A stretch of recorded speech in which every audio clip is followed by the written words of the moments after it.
Hi, everybody. So today we talk about Emily Dickinson, who is really one of the all-time great poets, and I hope that more people will be joining. I hope. Um, anyway, I'm going to talk a little bit about her life first. But first of all, I just have a question, which is, how many of you have read her a lot over the past, or some over the past? Good. Okay. So this will be kind of new for some of you, and I hope, um, an okay review for others. So Emily Dickinson lived from 1830 to 1886. Her opinion of Walt Whitman's Song of Myself and Leaves of Grass was that it was, quote, disgusting. It had been advised to her that she read it, and she said, I have heard that it is disgusting. So we'll make this segue and leave that behind. Well, she didn't read it. No, she didn't read it. She just had heard that it was Yeah, disgusting. she'd heard. Okay, she's certainly one of the most eccentric and original of really world poets. She was born on December 10, 1830, in Amherst, Massachusetts, where she lived all of her life except for 1 year when she was a student at Mount Holyoke Female Seminary in a nearby town, namely Holyoke, Mount Holyoke, and brief trips later in life to Washington, D.C., when her father was in Congress for one term, to Philadelphia, and this is a very important trip for her that I'll talk about in a bit, and to Boston later on for medical treatment for eye afflictions. She lived in the family's home, which was called the Homestead, with her father, Edward, who was a prominent lawyer, statesman, and citizen. He was a very important and very influential and very pious man. Her mother, Emily, who was shy and retiring, and the daughter, Emily, said, my mother did not like thought. Emily had I'm sorry, did not like what? thinking, Oh, thinking. Yeah. okay. She had a sister, Lavinia, and she had a brother, Austin. He was also a prominent lawyer. He married one of Emily Dickinson's closest friends, a woman who You're close to may me. have been her lover. This is a very, I mean, Um, there's an industry of Emily Dickinson scholarship. And it's fascinating, fascinating life history, publication history. Poems are fascinating. So anyway, he married Susan Gilbert, and they lived on the family property next door. At one point, Austin had planned to move to California, but the dad built them a house and they stayed right next door. So you go to Amherst, as I know some of you have done, you can see these houses and you can see Emily's room and one of her white dresses. It's quite moving and quite wonderful. She began writing poetry in her early 20s, and she published several early poems in a local newspaper. In 1862, when she was writing seriously, she sent a letter to an important literary figure connected with the Atlantic Monthly, Thomas Wentworth Higginson, in answer to a letter to young poets he had printed in the magazine. In her letter, she included several poems and asked him, quote, are you too deeply occupied to say if my verse with a capital V is alive? He was quite conventional in his taste, and he replied that he didn't think she was ready for publication.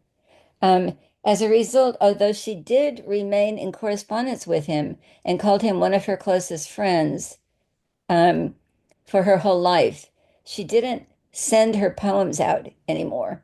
So during her lifetime, she published 10 poems. After her death, her sister Lavinia found 1,775. This is quite an amazing record, you know. May I But ask, so she had that one rejection and then she never sent out anything else? well, yes, she was not. I'll read you a letter. Actually, let me read you. This is quite. Oh shoot, I didn't bring my phone. Let me get my phone, honey. I'm sorry. Just talking. But if Oh, it's Lucas not is talking on talking, it. Later, when our son is off the phone, I'll read you a letter that she wrote to Thomas Higginson. She wasn't really interested in trying to push her wares. She sent her poems around. She sent more than 300 of her poems to Susan Gilbert. She let Lavinia read her poems. She would include her poems in letters to friends and so on. But she just didn't send them out, you know. Okay, that's okay. I'll read it to you later when I get a chance. But I want to back up a little bit. When she was at Mount Holyoke Female Seminary, a woman named Mary Lyon, who was a real evangelical, um, you know, charismatic figure, started a revival among the girls at this female seminary and was asking people to, stand up and come forward for Jesus. Mary Lyon had three categories of girls: those who were saved, those who might be saved, and those who were hopeless. Emily Dickinson was one of the hopeless ones. She was the only one who refused to stand up for Jesus. She left the female seminary after that year. That was the end of her formal education, still in her teens. And that is considered to be, kind of an important moment in her life. Um, so moving ahead, gradually, I wanted to discuss her quote, men, because later we're going to look at some of her amazing love poems another week. There were several quote men, and I say quote because they weren't lovers, they weren't physical lovers, she never married, but they were men who were really, really important in her life.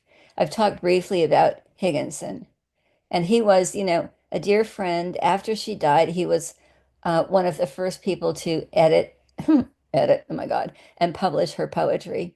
Um, but there's another man, Benjamin Franklin Newton, very young. He was a law student in her father's office in the late 1840s. She called him her preceptor. She shared poems with him. He married, he died very young. After 3 years of marriage, he died of tuberculosis. And she said, this is very moving. She said, my dying tutor told me he would like to live till I had been a poet. But he died, and that was, a great loss for her.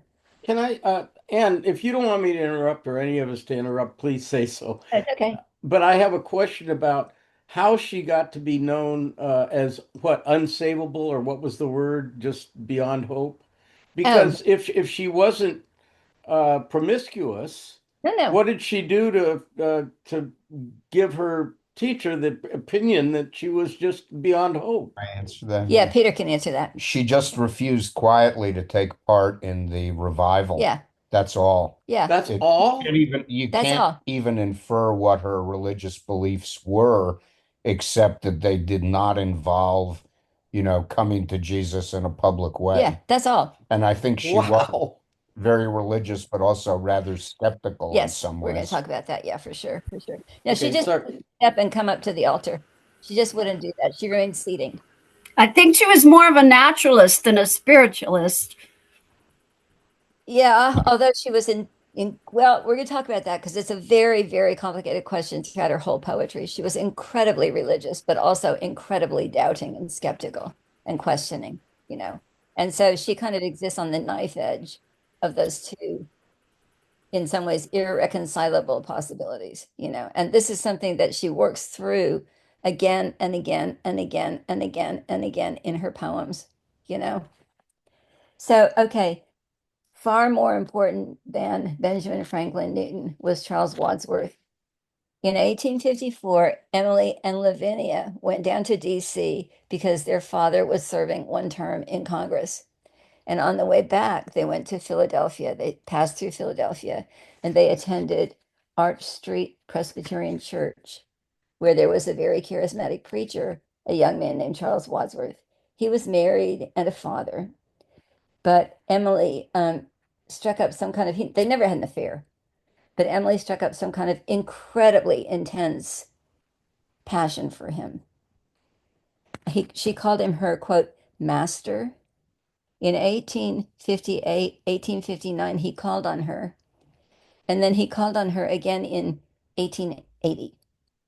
So this was not like an active series of meetings, but she wrote amazing poetry. In 1862, he accepted to call to San Francisco to preach at Calvary Church, Calvary Presbyterian Church. This is when the word Calvary starts entering her poetry. Empress of Calvary, she calls herself. This was devastating for her. And when we come eventually to talk about the poem, um, it's number 640. I cannot live with you. It would be life. For life is over there beyond the shelf the sexton keeps the keys to, you know.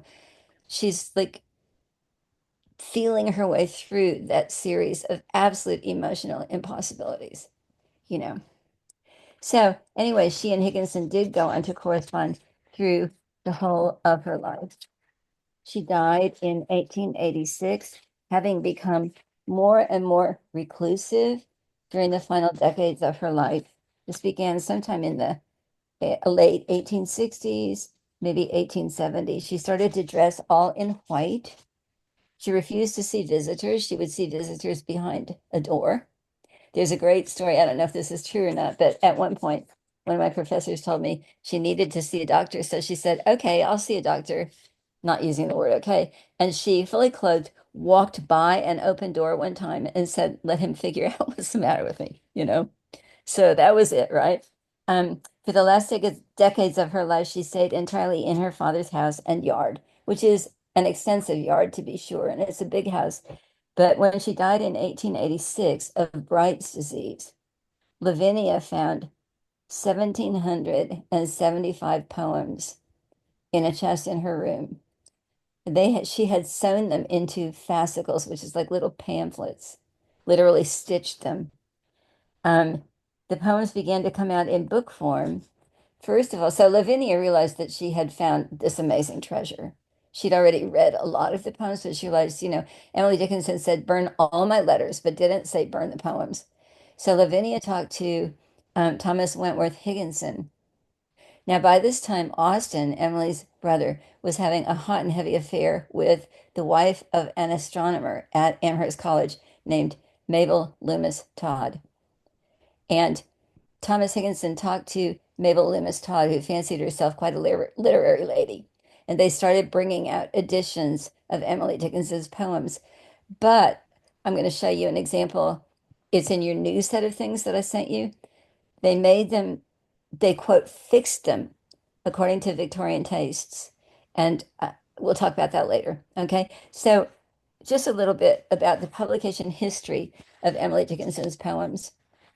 One set of editors was Thomas Wentworth Higginson and Mabel Loomis Todd. Another set was who? Sue Gilbert? Was she involved? No, No. Who was the other person? Martha Dickinson Bianchi, but Martha Dickinson Bianchi, who was a niece of Emily Dickinson. her first edition was in 1914. It was Yeah, so it was coming out, they're coming out bit by bit, and they're coming out in these quote corrected editions, which is where they standardize the rhyme scheme. Sometimes they get rid of the not so conventional thinking. They get rid of the weird capital letters, they get rid of the dashes, and it's a whole different experience of reading what I would hardly call poetry, you know. So these kept coming out, and the two branches of the family were bitterly hostile to each other because Austin and Susan's marriage had really fallen apart. Austin was, having this affair with Mabel, and Mabel and Thomas Higginson were working on stuff. And then the other side, Sue's daughter, and was bringing out stuff, and it was going back and forth and back and forth. It was not until 1955 that Thomas Johnson got permission from Harvard. All the papers and poems have been, archived at Harvard. And he got permission to start working with a really authoritative edition of Dickinson's poetry, which was published in 1955. Since then, there's been a very Orem edition by a guy named Franklin, which has all the different emendations and so on, because there are different versions that she made of her poems, and different people have done scholarship on the dashes, if the dashes slant down or if the dashes slant up or if the dashes are short or long. I mean, it's insane, but it's kept a whole stable full of Dickinson scholars happy for many, many decades, getting tenure at various universities. So, what are some of the things that characterize Dickinson's poetry that Higginson and other conventional writers and readers of the time would think were incorrect? First of all, the incredible originality of her thought. She was a great questioner. She took nothing on authority unless she was convinced it was true. One of the poems that you guys have begins, I know that he exists somewhere in silence, period. She hardly ever ends her poem's lines with a period. That indicates a complete thought. And you would think that once you said, I know that he exists somewhere in silence, talking about God, that would be the end of it. The next line is, he has hid his rare life from our gross eyes. And the poem just devolves. That belief falls apart. It never vanishes, but it's twisted like screws. It's twisted tighter and tighter and tighter, throughout the whole of this very, very short poem. So she was a great questioner. She questions everything. She does not accept the authority of institutions.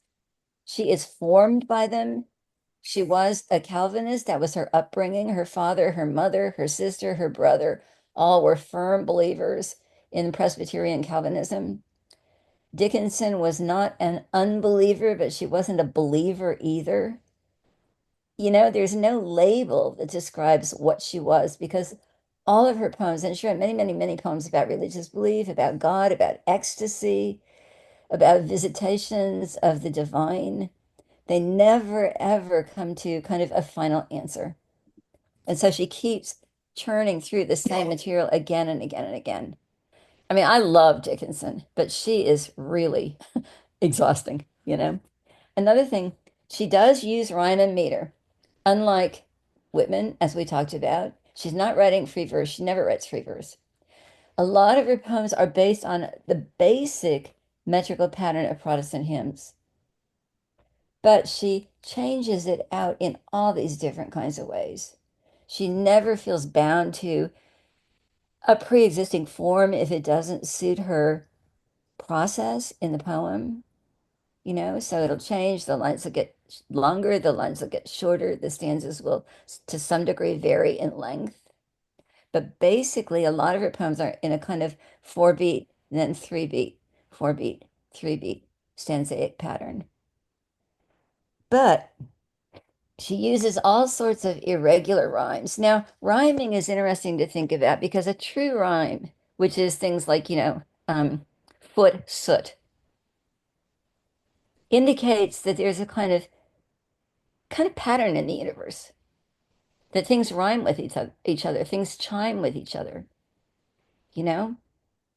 An off rhyme like foot root pulls against that a little bit. An off rhyme, or what can be called a slant rhyme, indicates that you still are working within the neighborhood of rhyme, but you're not letting things just click shut. You're pulling them and you're using them to say what you mean to say rather than what it would be convenient according to standard conventions of rhyming to end up with. So all kinds of slant rhymes. She uses unconventional capitalization, as you've seen. She capitalizes words that are important. And sometimes that's a whole lot of them. And that's something that, of course, Higginson just got rid of. And you're like, it's like taking a juicy steak and squeezing all the juice out of it, and then saying, here you go. You're like, I can't chew this. And she uses dashes a lot instead of commas or periods. Again, people have spent a lot of energy trying to talk about how those dashes work. A dash is a mark of connectedness, but it also pushes things away from each other. So it's doing two things at the same time. It's together and apart, right? In a sense, holding them at arm's length, but also joining them. It's a tense punctuation mark. And I don't mean that in a bad way. I mean that in a good way. It allows for a breather rather than a comma, which is a rather smooth mark of punctuation that you can just sort of scoot over, rather than a period, which is a firm stop, rather than things like a semicolon or a colon, which are rarely used in poetry anyway. Sometimes she uses exclamation points, titled Divine is Mine, the life without the sign, like that. But dashes are really preeminent. And this is why I say with Dickinson, it's very, very cool to read her poems over and over and over and to just ask yourself, like, what's the punctuation doing here? What's the capitalization doing here? What are the rhymes? What's the rhyming pattern? You know? So we have a tiny, tiny smattering of Dickinson poems to look at. And let's look at the first one, which is safe in their alabaster chambers. And thank you guys very, very much for being here. And we'll look at it now if you can screen share.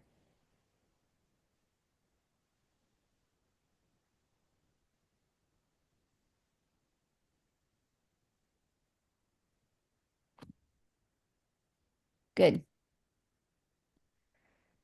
Can you move it up just a tiny bit? Okay, perfect. Woo woo. Okay, great. Okay, oh, the numbers. Now, I have given you a corrected version of the numbers. The numbers that I'm using in the corrected version are from the Thomas Johnson edition of 1955. But I was getting poems, by Googling, and sometimes they probably were taking the numbers from Final Harvest, which is selected poems rather than complete poems. Sometimes they may have been taking them from Franklin's edition. So there were some mistakes in the numbers. But this, Dickinson did not give her poems titles. They only have first lines. She did not use this as a title. It's just the first line of the poem. This is number 216 in the way that Johnson arranged the poems. Okay? It doesn't refer to a page number, it refers to a poem number. So I'm going to read you the two versions, and we're going to talk about. I think that in these 2 years between 1859, when she was 29, and when she was 31 in 1861, Dickinson becomes an amazingly great poet. And I think that we can see the change in the two versions of this poem. Safe in their alabaster chambers, untouched by morning and untouched by noon, sleep the meek members of the resurrection, rafter of satin and roof of stone. Light laughs the breeze in her castle above them, babbles the bee in a stolid ear, pipe the sweet birds in ignorant cadence. Ah, what sagacity perished here. She revised this, and we have both versions. Safe in their alabaster chambers, untouched by morning and untouched by noon, lie the meek members of the resurrection, rafter of satin and a roof of stone.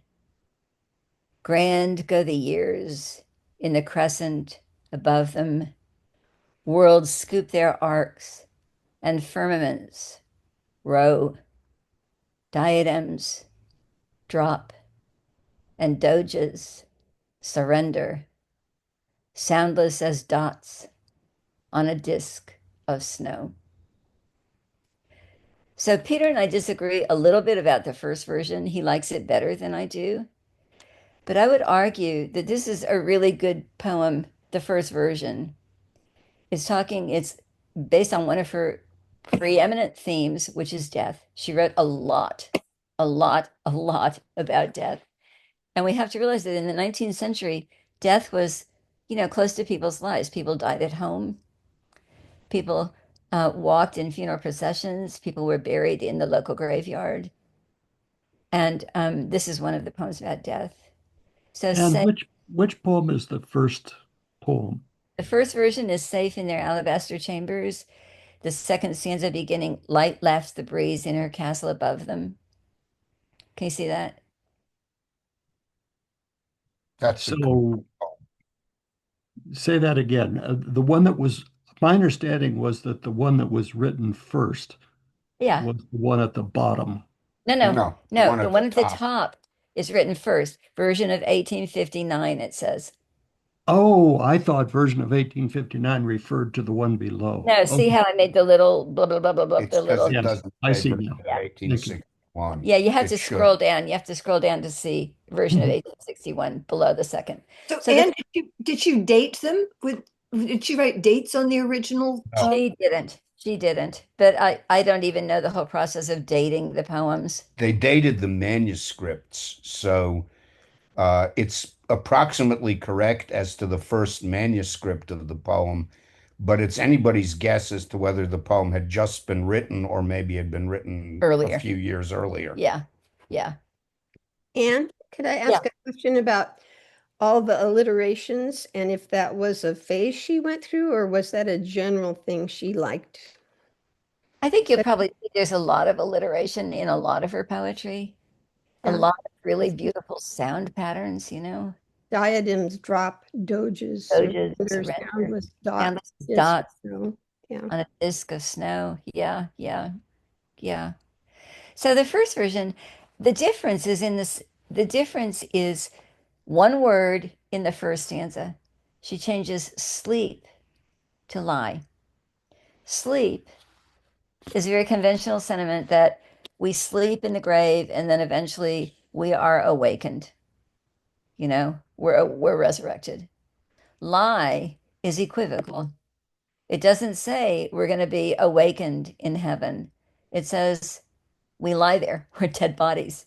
Now, it may be that eventually we'll be resurrected, but it makes no such claim.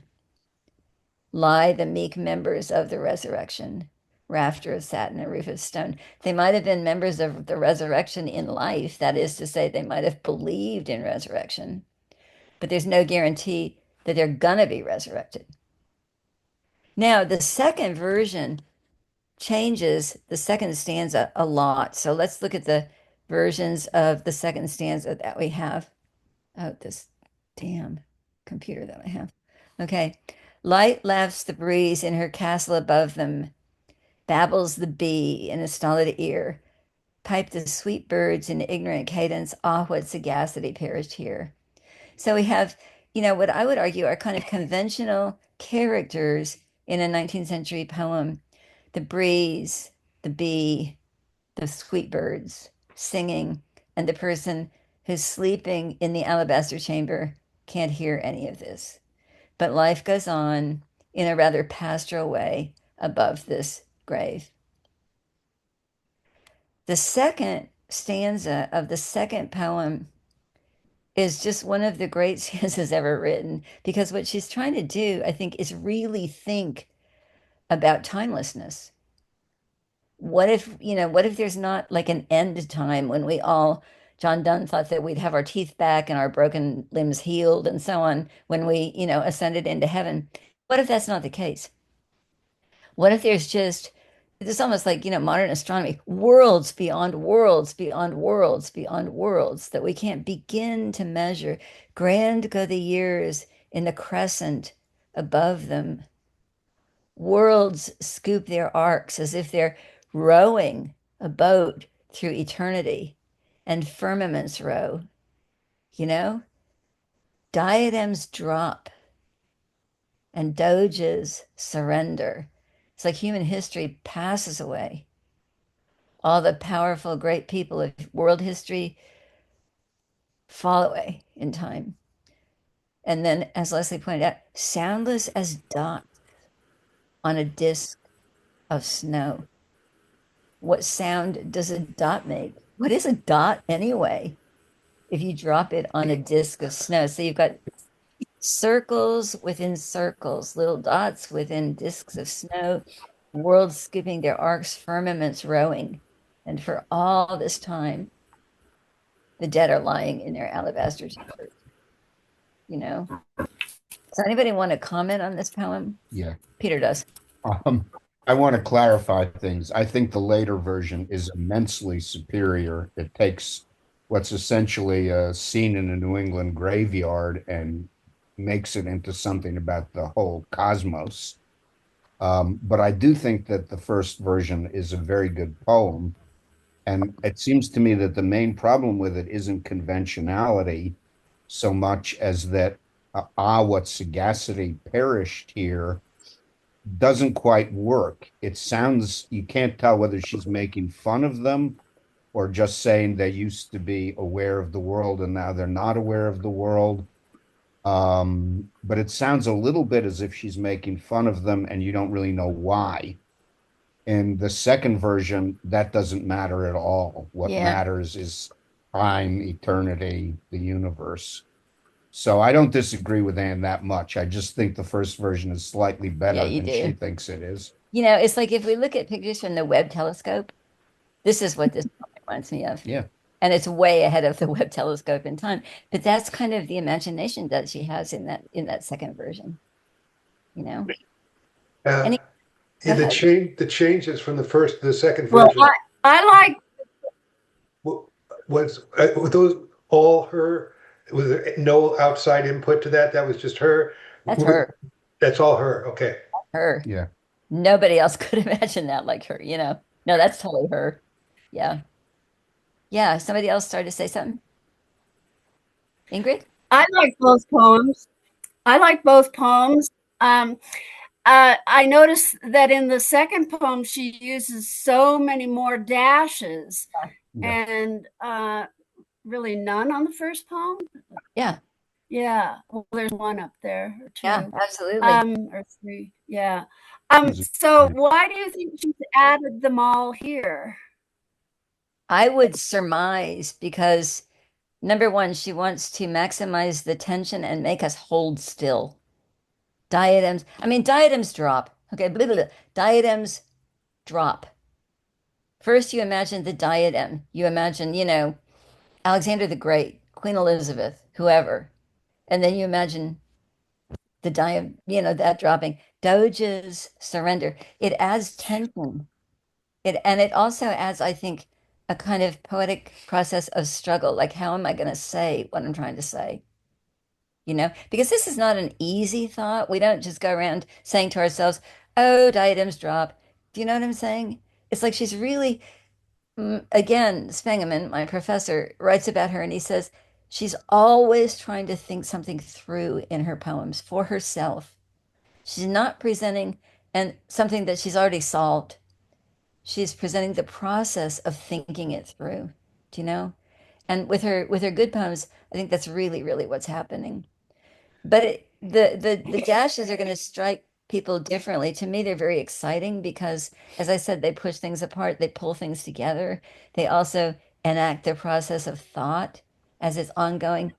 Firmaments, you've got to hold still for a minute and think about firmaments. And then what the heck is a rowing firmament? For, you know, it's as if you're in a planetarium and you're seeing eternity spinning around you forever through eternity. And the people in the alabaster chambers are there for all of it, you know? I think the dashes also create a sense of time and timelessness, because she's talking about something in that second stanza that is a very eternal kind of drip drip process, and the dashes stop you from reading the whole line as a unit and just force you to get into that time structure. Yeah. Yeah, that's brilliant. Yeah, that's absolutely true. So what is time? What is timelessness? How does time relate to timelessness? How does death relate to life? Does death relate to My resurrection? hand is up. Oh, that hand. Meredith? Yes, I wanted to ask, is there a guess as to what dots means in that last line? Soundless as dots. What sort of dot are we talking about here? I imagine a snowflake hitting a disk of snow and making virtually no sound Yeah, that that could be. anybody could possibly discern. Yeah, that could be. That could be. But Snowflakes are not in any way dots. No, who that's knows? true. Who That's true. knows? You And can imagine whatever dot you want. You know, I don't know. I don't know. Soundless as dots on a disk of snow. So a disk of snow might be, say, your bird bath full of snow, yeah, and it's a disk. And right. when more snow drops onto it, it makes no sound, Yeah, of course. right. But then what's the comparison? Soundless as dots. Well, it refers back to diadems. Who said what? Yeah, Who yeah. said Ingrid, that? I can't hear you. Refer back to diadems, don't they? Well, diadems are circular. The dots refer back to diadems.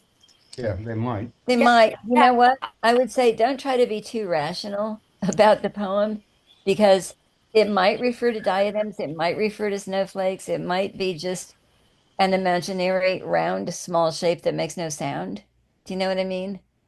Um, I don't have an answer for you what the So dots are. Well, It's what comes in between is rulers of Venice yeah, surrendering to foreign powers. yeah, Right. The Doges, of course, were from Venice Yeah. yeah, and eventually were no longer in charge. right, right. But she has to have meant something.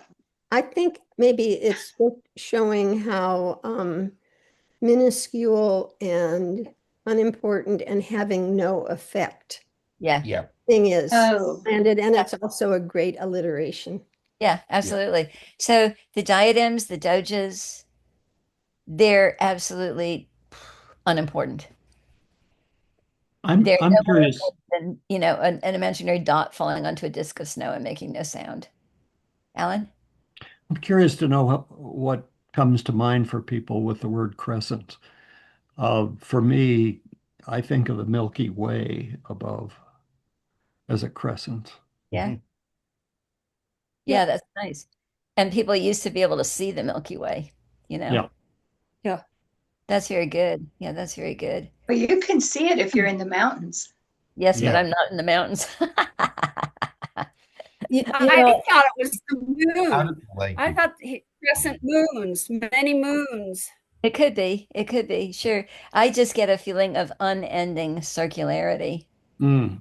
Um, Oh, And of course, the Moons. circle is a symbol of completion, but eternity is never completed. You know, Also, maybe it's sort of like the long-held image of the great inverted bowl of the sky. That Yeah. is, yeah, that there's this, the belief was originally there was this bowl, there was the yeah, sky that had little holes in it. And yeah, the water, the primordial water came down through the little holes. yeah, Yeah. yeah, Holes And really have actually, that shape. the Rubaiyat of Omar Khayyam gets that into English verse, but the first version of it was published in 1859, and hardly anybody read it for quite a while, so she couldn't have read it. But there is that stanza, and that inverted bowl we call the sky, where under crawling cooped we live and die. Look not to it for help, for it as impotently moves as you or I. Mm.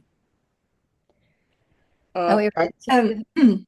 I think it's significant that the first version ends in a exclamation point and the second version ends in a dot, Yeah, Yeah. and it's dash, because the first version, that last lines has a kind of a conclusion like feeling to it. This is what then what's important is the sagacity that perished, yeah, whereas in the second version what you're left with is this process that is continuing beyond the poem's end.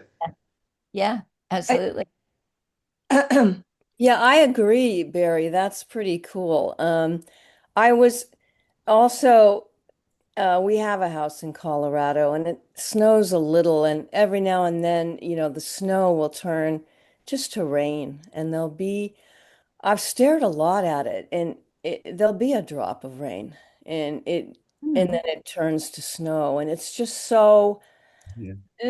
endless and ephemeral at the same time. But, um, yeah, and I agree with everything that's said about the alliteration. I just had a question, especially given the two versions, because roof of stone exclamation point is like, yeah, that's Yeah, what happened.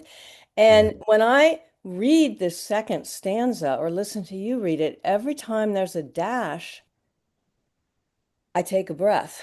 yeah, Yeah. Stop. And I was kind of taught to read poems a certain way, and when to breathe, like a good actor knows when to breathe. I'm not a good actor, but when I see those dashes, I go, and then on to the next one, because it's, four or five for three words can be so much. And so I wanted to say that about dashes, and I've been wondering, for years actually, why there are no ellipses, like no dot, dot, dot, because to me, the difference between an exclamation point and a dot, dot, dot is one of certainty versus uncertainty. right. And she doesn't seem to use those at all anywhere that I know of, does she? I don't No. think so. No, And what would you say the difference is? between a dash and ellipses. Yeah. I think a dash is less tentative, Hmm. Tension. more tension. Yeah, more tense. Ellipses are sort of almost like to be continued, or something trails off a little bit, or that's all I have to say about it, but I'm not really done. To me, that's how it affects me. But to me, a dash is a very ongoing, process-oriented mark of punctuation. Hmm. And it's Uh, like it's moving forward, you know, Yeah. Mm. how it affects me. All for, right, I've had my hand up for a while. I guess you can't see I know. people. yeah. Hi, Laurel. Yeah, I can. Hi. Oh, okay. Um, to me, it's the thing that struck me is how very visual her imagery is. Yeah. That it's both at the beginning with the first stanza is a reconstruction of what it looks like, but then there's this very emphasis and this emphatic ending, as has been noted. But I thought your point about the structure resembling hymns was interesting because the dashes to me are also very visual, and they're almost as if um, they resemble the singing, that the way hymns are written with the voice emphasis, and that there's the cycle in the second is also very visual. The disc of snow almost is the earth is round like the circle, and nothing that is happening here, the diadems dropping, the doges surrendering, really has an impact on this process that is going on all the time. I think it's as if she's standing outdoors looking. You could stand and see the arc of the stars. If you stand out or look out your window for a long time, there is an arc. And I think photography at that point was sort of in the early stages of capturing motion, including longer term pictures of the sky.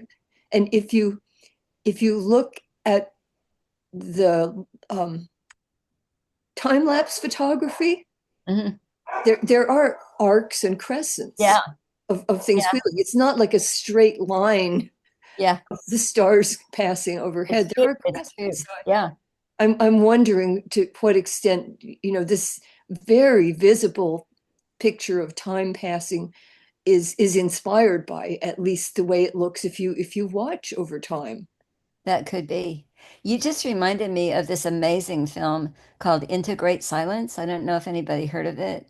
It's about the monastery at the Grande Chartreuse. Is it Benedictine? Carthusian. Carthusian monastery in the Alps, where the monks there live in complete silence. And here's a story about it. It's a French-German production. I really recommend it to you. And the people who wanted to make the film contacted the head of this monastery, and they said, "We would like to make a film. Do we have your permission?" And the guy said, "I'll phone you when it's time." It says the call came 17 years later. You know, so it's a really beautiful film. What was It's the name again? Into Great Silence. Into Great Silence. It's from, I don't know, maybe even 20 years ago, but you should be able to find it someplace. And there's time-lapse photography showing the arc of the stars over this monastery in the Alps, and you just reminded me of that. It's like it's really beautiful, and this reminds me of this film. I Yeah. got I got a couple of comments. First of all, I'm kind of like with Dickinson's critic. I'm not fond of thought either, but I'll engage a little that won't be worth much. And when what Peter said about sagacity perished here, uh, I like it. I don't see why it can't be both sarcastic and true, Uh-huh. because in each person's life there is an infinite amount of sagacity that collects. And still, we can look at it and be sarcastic and say, yeah, sure, Hmm. you're a human person with finite understanding of the universe. So I Hmm. like both interpretations. I don't know why it can't be both ways. And the other I, thing, what's that? I agree with you. It can be both ways. Yeah, yeah. And then the other thing is Roof of Stone. In the first version, I prefer the Roof of Stone in the second because that line, Rafter of Satin and Roof of Stone, is very powerful as it is. It doesn't need an exclamation point and a dash to set it off. That's just my opinion so I prefer the first version. I could see they're completely different poems though, especially, I mean, the second stanza, completely different. So Yeah. that's my sense. I'll shut up now. Let's move on to the next poem, shall we? Can I just Mm. mention one thing quickly? I was Okay. just noticing the organization is very visual, starting from the perspective of the dead body. You look up and you see the satin lining of the casket, and Hmm. you see the roof of stone. And Hmm. then you keep going out and out and out until your perspective is in the far edges of the universe. But I'm not quite sure. I mean, that first part seems almost from the dead body's perspective. When we switch to the second stanza, it seems more like it might be from the poet or some living person. Hmm. Hmm. Well, some of her best poems are as if she has died, you know. I heard a fly buzz when I died, you know. Um, so yeah, I think you're absolutely right. You guys are really good little poetry sleuths, you know. And I guess this is why I keep saying, like, take it really slow and see what you see. You guys are amazing. Shall we move on? Shall we do one more poem so that we don't spend 85 years on Emily Dickinson? Okay. This is so I have a little group of nature poems, and I think they're quite wonderful. This is A bird came down the walk. A bird came down the walk. He did not know I saw. He bit an angleworm in halves and ate the fellow raw. And then he drank a dew from a convenient grass, and then lopped sidewise to the wall to let a beetle pass. He glanced with rapid eyes that hurried all around. They looked like frightened beads, I thought. He stirred his velvet head like one in danger, cautious. I offered him a crumb, and he unrolled his feathers and rowed him softer home. Then oars divide the ocean, too silver for a seam, or butterflies off banks of noon leap plashless as they swim. So this is the poem that I talked about in my podcast that I did on Emily Dickinson. And let me see, for interest of time, I'm just going to read you what I said about it, and then we can talk about it a bit. So I wrote,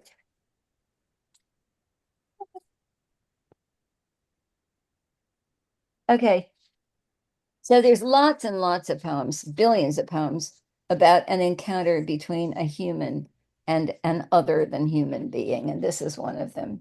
Here, this is very domestic. It's probably a robin. As I Mm. said, she didn't leave her father's house. She didn't leave the garden. But this is something that she would see, just right outside the door. Okay. It's a very common, ordinary American bird. And we notice a vast disproportion in size. The tiny little bird, the big person. And yet, this bird in the first stanza is a pretty fierce, cannibalistic little creature, you know? He did not know I saw. Here, we got a little bird. He bit an angleworm in halves and ate the fellow raw. I've seen a robin like halfway through pulling a worm out of the ground, you know? And one thing that we notice is that animals don't cook their food. They just eat it while it's still alive, they just bite in and keep going. So we've got this fierce little creature just doing what he does. That's just his nature. Our initial sense is that he's fierce, but then he becomes much more demure in a way. He hops sideways to the wall to let a beetle pass. That's fanciful. He's obviously not saying to himself, "Oh, I have to get out of the way," but she's just watching the kind of skittishness and the hoppiness of this little bird drinking water from a dew from the grass, you know? And then she realizes that, okay, yeah, and then she realizes that this little bird, like many animals in nature, live in a state of fear since he's not at the top of a food chain. His eyes are like frightened beads. as he glances around, checking out what's near him. Then she makes us feel the softness of his head, his velvet head, just briefly stroking his little head. He stirs his velvet head, and here's the place in the poem where, critics have gone back and forth. What does this mean? He stirred his velvet head like one in danger. Or does it mean he stirred his velvet head, stanza break, like one in danger, cautious, I offered him a crumb. That is it the bird who's cautious? Or is it the human reaching out with a crumb toward the bird who's cautious? I think of this particularly because my mother was really terrified of birds, irrationally terrified of birds, you know? So in any case, we've got this juncture in the poem with the stanza break and with the lack of punctuation between he stirred his velvet head like one in danger, cautious. It can go either way. And again, we're kind of perched on a knife edge of different ways of looking at this human interaction with a little creature. Is she afraid of him? Is he afraid of her? There's this wariness that exists between them. And then this poem that began in, kind of miniature ferocity becomes kind of miraculous. And we realize that this poem is written before aviation. And so she's trying to talk about what flight is. And he unrolled his feathers. And again, this imagery of rowing, one of her favorite images, and rowed him softer home, the wings going up and down like oars through the water. Rowed him softer home than oars divide the ocean, too silver for a seam. So we realize that when a bird rises through the air, or when oars row through the ocean, they pass through and they don't leave a mark. There's no seam. The ocean, the air close over behind them. And then this kind of surreal, weird image, or butterflies off banks of noon. What in heaven's name are banks of noon? Well, she talks in one of her letters about the man of noon. Noon is obviously a kind of climactic moment, a moment of greatest light, and in a sense, greatest beauty, greatest intensity. Leap plashless as they swim. So again, we've got this imagery of swimming, rowing, ascending, soaring, ecstasy, So I think that the journey that this little poem takes is just quite extraordinary, thinking about all the different ways that we can look at this very, very ordinary little creature. We look at a robin, we say, oh, there's a robin. But then we start thinking, okay, what is that to be a creature across this divide between ourselves as humans and something that is not human but shares life with us? You know, what do we see? What is miraculous? What is frightening, perhaps? What is fierce? All these little things wound up in this one little poem. I think it's really one of her best poems about nature. So we have a little bit of time to talk if you'd like to. The the thing about like one in danger, and that is a peculiar thing because when you approach a bird, you do it as if, I mean, I'm not saying in your mind you're afraid, but Mhm. as if you were approaching like a lion. You want to Uh-huh. be very careful when you approach it because you don't want to scare it. But that's pretty good, like one in danger, even though she's not in danger. Yeah. Uh, I think that's quite cool. Anyway, that's a little comment. Oh, and plashless. I looked up plashless. I said, "Is that a word?" And Google took me right to this poem. Yeah. It's not a Yeah. word, Well, it is now. It's without making a splash. right? I get it, but I thought, is that a typo or what? What's the deal there? And anyway, enough Yeah. from So me. is she credited with the word, Tony? Well, credited. Uh, I mean, did it exist? I'd have to Did see how anybody they. else ever use it? Well, Google took me directly there as if that was where you're going to find it. You're not going to find it in the dictionary or in Shakespeare. You're going to find it in Dickinson. Yep. Yeah. I Isn't it doubt just anyone else. splashless? Splashless? Uh-huh. Yeah. That's Yeah. what it means. Splashless? That's what it means, but apparently that's not what she wrote. Well, because look at how much better leap, plashless sounds than leap, splashless. Should I answer? Yeah, You No, can't. that's It's too too late. late. Yeah. it's easier to say. It flows a little better, like Mhm. the water. Yeah. Yeah. And it makes you think again. It makes you think again. Plashless. I think I have a thought about that line, like one in danger, cautious. Cautious. I think cautious could actually be a pivotal word going in both directions. Mhm. So Exactly. the stirred his velvet head like one in danger. I think the bird is cautious, and Yeah. also the one offering the crumb is also cautious. So there's Right. caution working in both directions. Absolutely. Yeah, Abs- I don't think she felt she was in danger because he stirred his velvet head. There's no comma, there's no period, so that continues down his head like one in danger. He's the one in danger, and cautious could be either her or the bird for sure. Mhm. But Yeah, that I the would mostly agree with that, but there's a stanza break, and a stanza break carries that thought over into like one in danger, cautious. I offered him a crumb. Do you know? It's like you can see it either way, I think. Don't you right. think that the cautious is different for the human and for the bird? The bird is cautious Yeah, because it might get exactly. hurt, and the human doesn't want the bird to fly away. Right. Well, who knows? This is what's so amazing about Dickinson's poems is that we're not going to find answers. Do you know what I mean? It's like she wants to engage you, or she doesn't want anything. But in order to read her, we have to engage in a really active process of reading, you know? Is Meredith? Yeah, yeah. Can I say I was looking at that continued idea, like one in danger, cautious. For me, if I encounter my house when I was growing up has had a lot of plate glass windows, and my mother tried to fix it so that birds wouldn't fly into them, but they did. And what she did, if they did, was she'd run outside, pick up the bird, and put it in a shoebox and give it a chance to recover from having flown into the window. I could never pick up the bird because I was cautious. I was Yeah, afraid of yeah, birds. Yeah. I was afraid of birds because I didn't want them to fly at me. yeah.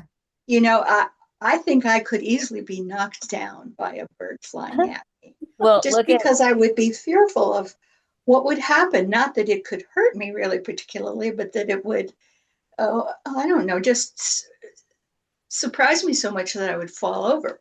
yeah, I think the main thing I thank you for saying that. I mean, look at Hitchcock's movie The Birds, which is playing on some primordial fear we have of birds, seriously. And Yeah.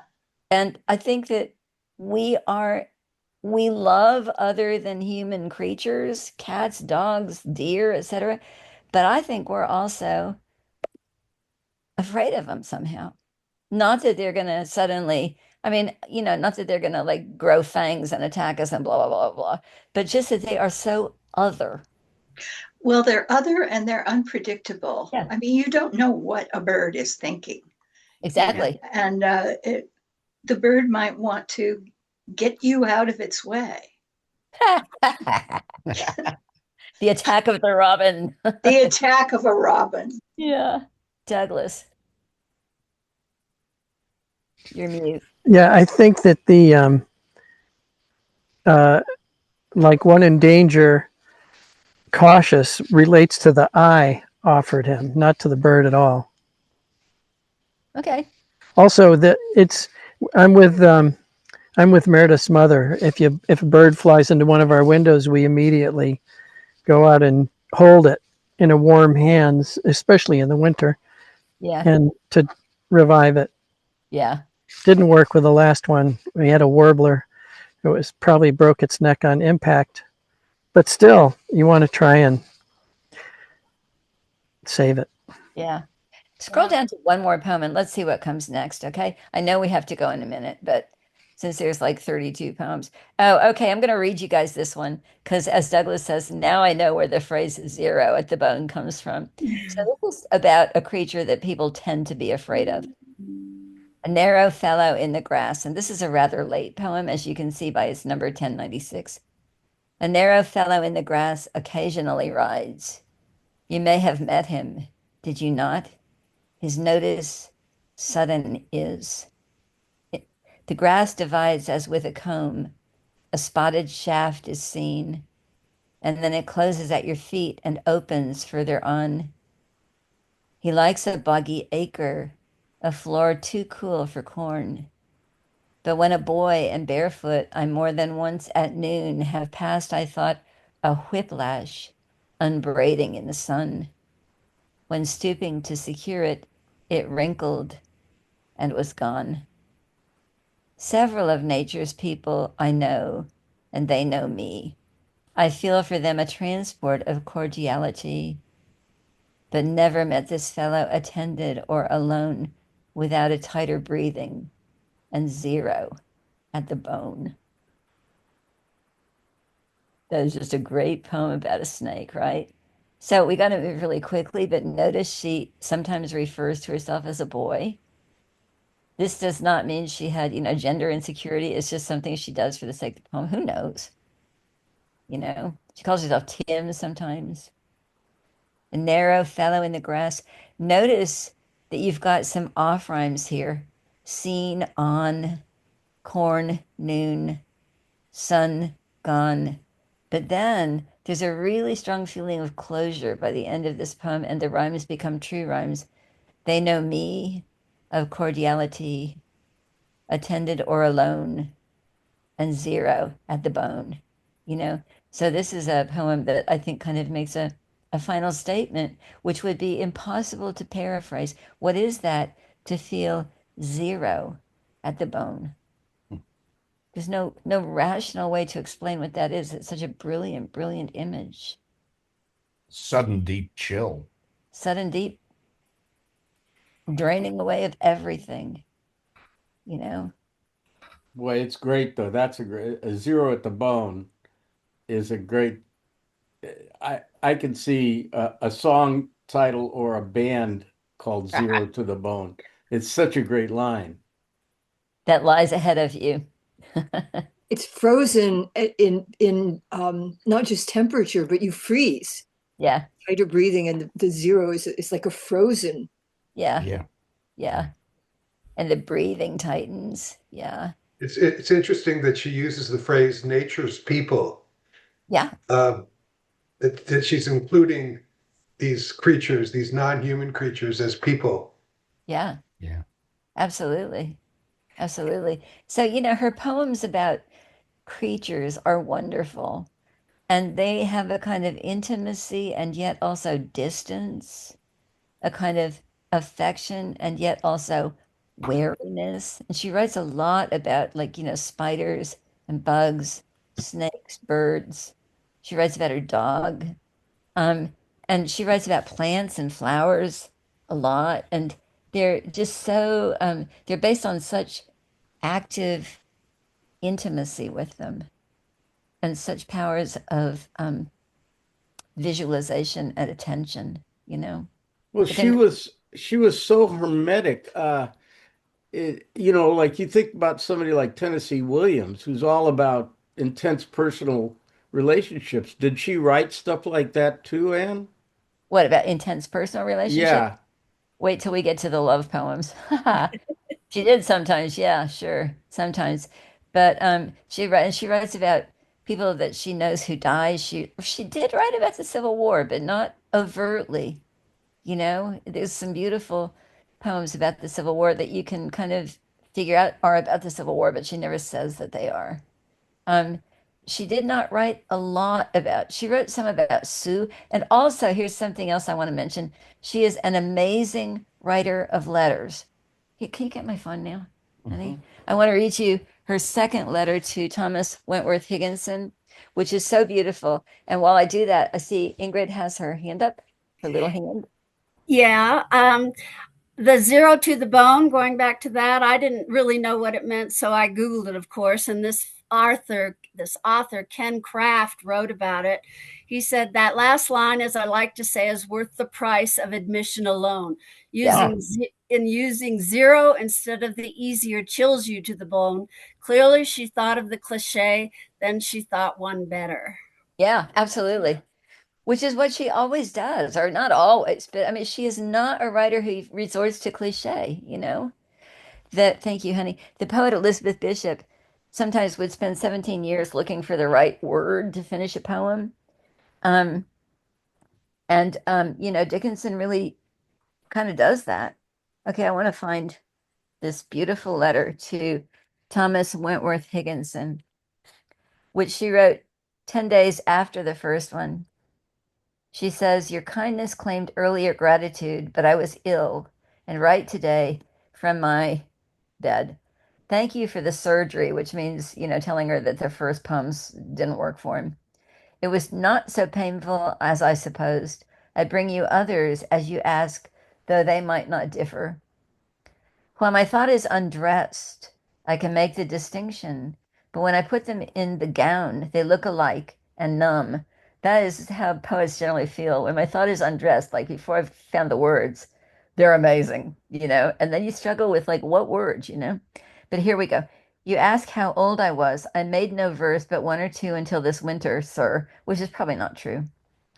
I had a terror since September I could tell to none, and so I sing as the boy does by the burying ground, because I am afraid. You inquire my books for poets. I have Keats and Mr. and Mrs. Browning. For prose, Mr. Ruskin, Sir Thomas Browne, and the Revelations. I went to school, but in your manner of the phrase, had no education. When a little girl, I had a friend who taught me immortality, but venturing too near himself, he never returned. And people think that's Newton, who died of TB. Soon after, my tutor died. Oh, actually, that was an earlier teacher, and then my tutor is Newton. And for several years, my lexicon was my only companion. Then I found one more, but he was not contented I be his scholar. So he left the land. This is Wadsworth. You ask of my companions, hills, sir, and a sundown, and a dog large as myself that my father bought me. They are better than beings because they know but do not tell, and the noise in the pool at noon excels my piano. I have a brother and sister. My mother does not care for thought, and my father too busy with his birds to notice, with his briefs to notice what we do. He buys me many books, but begs me not to read them because he fears they joggle the mind. They are religious, except me, and address an eclipse every morning, whom they call their father. But I fear my story fatigues you. I would like to learn, could you tell me how to grow? Or is it unconveyed like melody or witchcraft? You speak of Mr. Whitman. I never read his book, but was told he was disgraceful, etc. And that ends that letter. But it's beautiful. So you ask of my companions, hills, the sundown, a dog. They're better than people because they don't speak.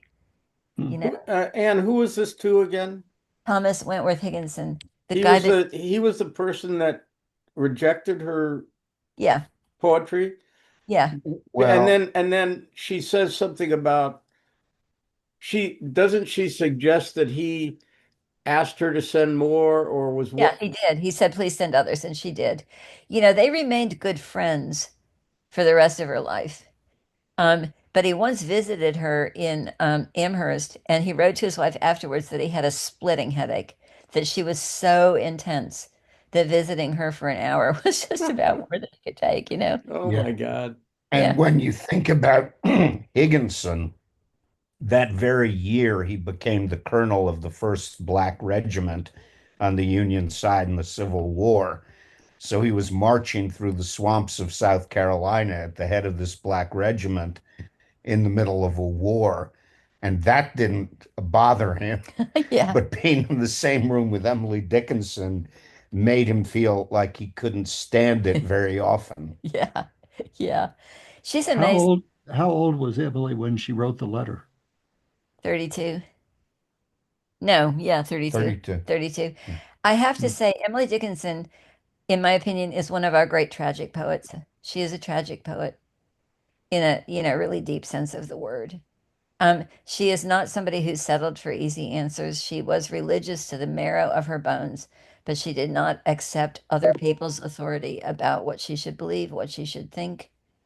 She did experience ecstasy. Struck was I, yet not by lightning. Lightning slips away. And then that poem ends, most I love the cause that slew me, And talking about God. and how are you using the word tragic? Would you expand on what you mean by that? Is it her personal life or her themes or what? No, not her personal life. She lived very much on her own terms, you know, her poetry. Um, Later we're going to look at a poem that begins, a loss of something ever felt I, too young that any should suspect a mourner walked among the children, you know? Um, she's looking, she says, and a suspicion like a finger touches my forehead now and then that I am looking oppositely for the sight of the kingdom of heaven. Um, I use the word tragic to mean that she is aware of and she feels on the marrow of her bones this incredible devastation, this incredible spiritual hunger, which she can't find easy answers for, um, and which she returns to again and again and again. You know, there are some poems of hers that I would call, in a sense, happy poems or kind of peaceful poems, but many of the greatest poems are poems of great um, struggle. Yeah. Just a comment relative to Whitman versus Dickinson. Dickinson feels like a miniaturist to me. She's looking at a very miniaturized kind of view on the world, whereas Whitman is a maximalist. He's Yeah, like embracing everything, and Yeah. it's a really dramatic contrast to me. that's absolutely true. And they are the two great poets of American 19th century poetry, you know. Well, guys, thank you. You guys are wonderful readers of poetry, and we will pick up next week. But let me see, Tony, scroll down a little bit. Let me see where we need to get, okay? Um, keep going. Okay, I really want to talk about I heard a fly buzz when I died. So kind of mark that one to make to pay attention to. And scroll down more, okay? After great pain, a form of feeling comes. That's a beautiful poem. That was one of my mom's favorite poems after my dad died. Keep going. This is an easier poem, but it's just to notice that there's death in the neighborhood, that this is a 19th century way of death, that it wasn't shipped off to some hospital or hospice, that it's just next door. The person was probably born in that bed and died in that bed. Keep going, okay? Yeah, I really want to talk about a loss of something or felt I so far it's I heard a fly buzz and I heard a loss of something. Keep going a little bit more. Ah, there's a certain slant of light. Bergman fans, this is the poem for you, Ingmar Bergman fans. There's a certain slant of light. Keep going some more.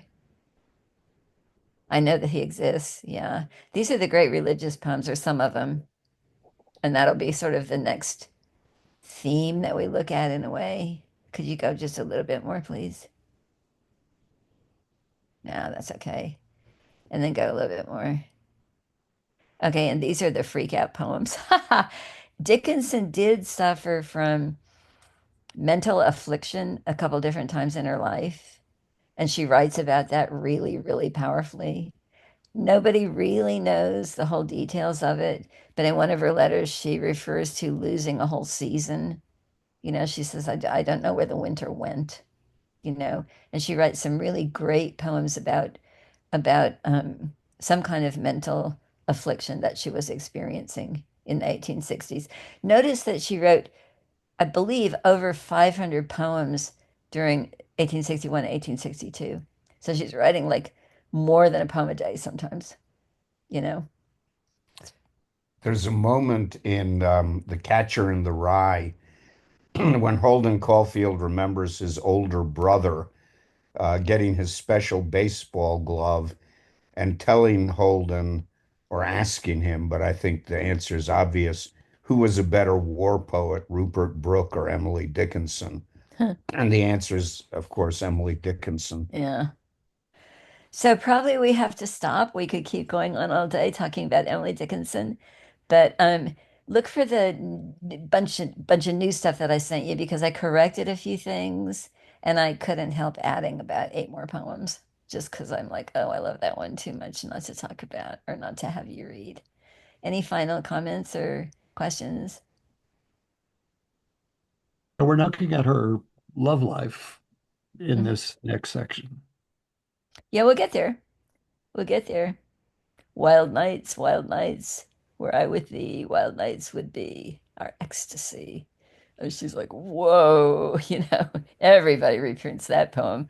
And you're like, this was a spinster lady in Amherst, Massachusetts. Well, the point is, poetry is its own thing, and the imagination is its own kingdom, you know? Thank you, Anne. I just want to say thank you so much. When I was reading through these poems, I thought, I'm lost. I'm lost. I read the first couple lines and then I'm lost. Which is why you And have to take it slow. yeah, Very and says they're miniaturist poems, and you by looking at one poem closely, you gain so many skills to look at the next one. Do you know what I mean? And as I said, ask yourself what you're noticing. Like literally, ask yourself, okay, what am I noticing? Look for off rhymes. Ask yourself, how's the punctuation working? How's the capitalization working? Are there weird words like plashless, which is such a great word? It's so much better than splashless. Little kids so much easier to splash. say. Yeah, Yes. little kids splash, but miraculous creatures plash. You know what I mean? Diving off banks of noon, like go find a bank of noon and dive off it, and you will be a butterfly, which of course is an image for the soul, you know? Yeah. That's another thing I noticed with the poems we did discuss is she starts with something fairly concrete or natural, and then she moves on into the stratosphere. Yeah, absolutely. Oh, she's such a great poet. She's such a great poet. And I would recommend that you get like Final Harvest is a really good collection of her poems. But if you're really getting into her, get the complete poems as edited by Thomas Johnson. You know, yeah, she's great. See you next time. This is such a wonderful part of the week for me. I really appreciate it. Thank you. Thank you. Bye.